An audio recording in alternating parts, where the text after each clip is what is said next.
Hello বন্ধুরা, সোমার কথা চ্যানেলে তোমাদের সবাইকে স্বাগত।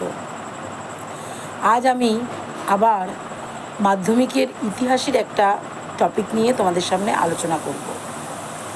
সেটা হলো রবীন্দ্রনাথের জীবন স্মৃতি।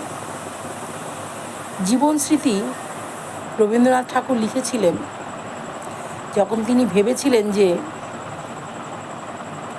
যে কোনো সাহিত্যিক তার জীবনী যখন লেখেন, সেক্ষেত্রে সাহিত্যিকের জীবনী অপ্রয়োজনীয় হয়ে পড়ে যদি তাতে একটু রংচঙে ভাব না থাকে। তাই রবীন্দ্রনাথ যখন তার জীবনী লিখেছিলেন, তখন তিনি তার লেখাতে একটু বেশি রংচঙে ভাব দিয়ে জিনিসটা লিখেছিলেন। এবং তিনি এটাও বলেছিলেন যে তার লেখা যেন এনসাইক্লোপিডিয়া না হয়ে পড়ে, সেটা যেন সাহিত্যের রূপ পায়।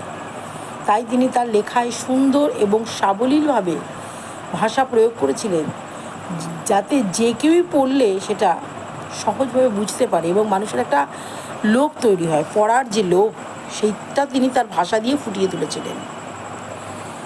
রবীন্দ্রনাথের আত্মজীবনী জীবন স্মৃতি, যদিও সেটা গ্রন্থাকারে 1319 বঙ্গাব্দে প্রকাশিত হয়েছিল, কিন্তু তার আগে সেটা প্রবাসী পত্রিকায় প্রকাশিত হয়েছিল।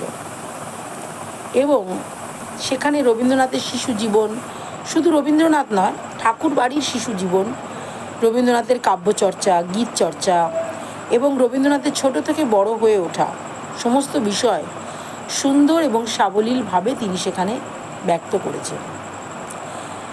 রবীন্দ্রনাথের লেখার একটা বৈশিষ্ট্য হলো তার ভাষার লোভনীয়তা। রবীন্দ্রনাথ যে প্যাঁচালো ভঙ্গিতে লেখাটা লেখেন, সেই লেখা মানুষ না পড়ে পারে না, যাতে একটা লোভ থাকে মানুষের, সেই লোভে মানুষ পড়েন। এই লোভটা অনেক বেশি মানুষের মধ্যে কার্যকরী হয় যখন মানুষ জানার ইচ্ছা, এরপর কী হলো, এরপর কী হলো। তাই রবীন্দ্রনাথের লেখা যে একবার পড়া শুরু করে, সে কিন্তু পড়াটা শেষ না করে সেটা ছাড়বে না। এটাই রবীন্দ্রনাথের লেখার বৈশিষ্ট্য। হুমায়ুন আজাদ নামে একজন লেখক লিখেছেন তার বইতে যে রবীন্দ্রনাথের লেখায় এমন লোভনীয়তা আছে, যেটা তার সমালোচকও যদি পড়ে তখন তার নিজের ভাষার প্রতি করুণা হয়। সমালোচক ভাবে তার ভাষা অনেক নিকৃষ্ট, সে কিছুই জানে না, এবং পরবর্তী ক্ষেত্রে তাকে রবীন্দ্রনাথেরই আশ্রয় নিতে হয়।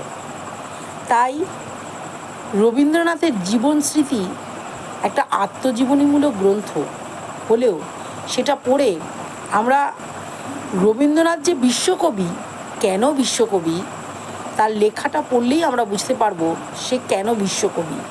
তার লেখার ভঙ্গি, তার লেখার ভাব, লেখার মধ্যে একটা সহজ এবং সাবলীল ব্যাপার রবীন্দ্রনাথকে এই বিশ্বকবির মর্যাদা দিয়েছে। বন্ধুরা, তোমরা এই টপিকটা ভালো করে পড়ো এবং বারবার শোনো। বারবার যদি শোনো তাহলে তোমাদের মাথায় বেশি করে থাকবে, এবং মাধ্যমিক পরীক্ষায় যদি জীবনস্মৃতি আসে, তাহলে যদি এটা লিখতে পারো, আশা করি তোমরা ভালো নম্বর পাবে।